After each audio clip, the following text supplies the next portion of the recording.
by Flora Annie Steele in English Fairy Tales. In Bamborough Castle there once lived a king who had 2 children, a son named Child Wind and a daughter who was called May Margaret. Their mother, a fair woman, was dead, and the king mourned her long and faithfully.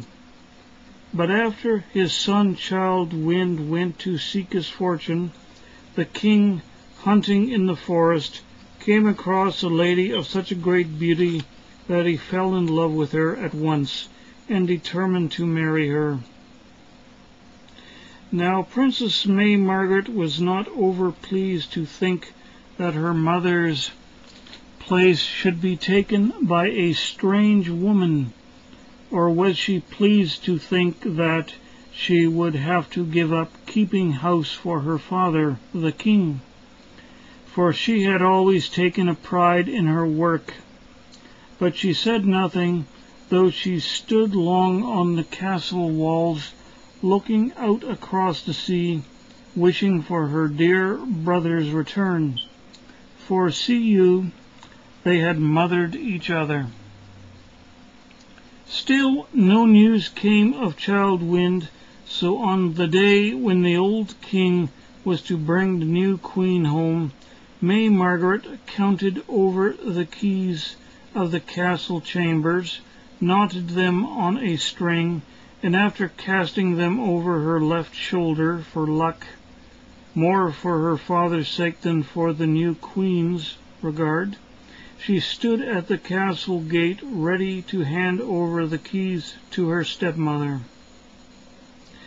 Now, as the bridal procession approached with all the lords of the north country and some of the Scots lords in attendance, she looked so fair and so sweet that the lords whispered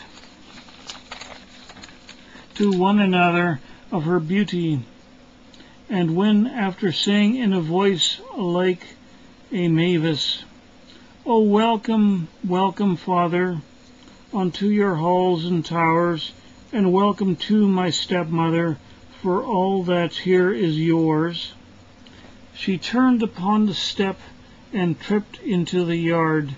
The Scots lords said aloud, "Forsooth, May Margaret's grace surpasses all that we have met. She has so fair a face."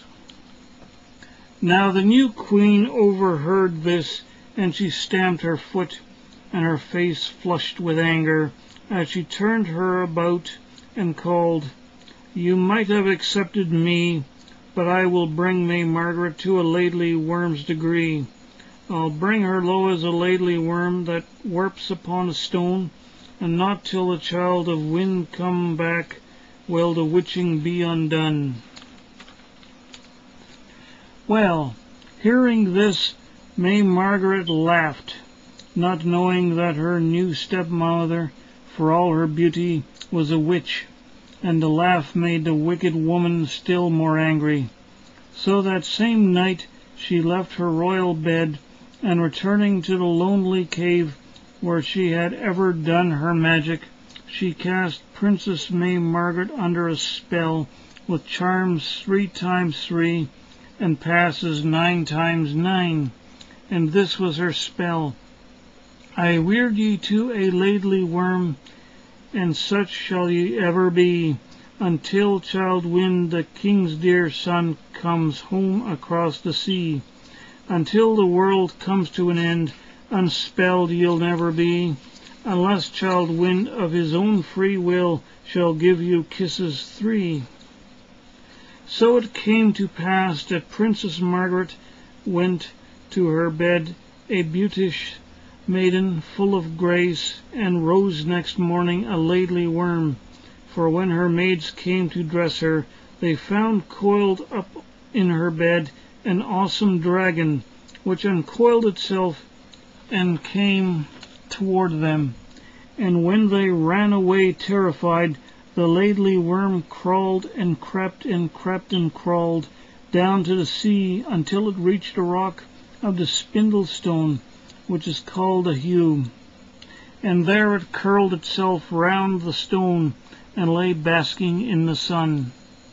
Then for 7 miles east and 7 miles west and 7 miles north and south, the whole countryside knew the hunger of the Laidly Worm of Spindleston Heugh, for it drove the awesome beast to leave its resting place at night and devour everything it came across.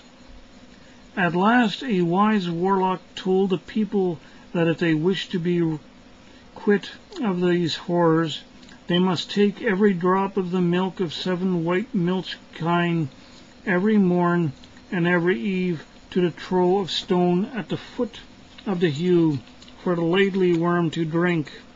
And this they did, and after the Laidly Worm troubled the countryside no longer, but lay warped about the heugh, looking out to sea with its terrible snout in the air.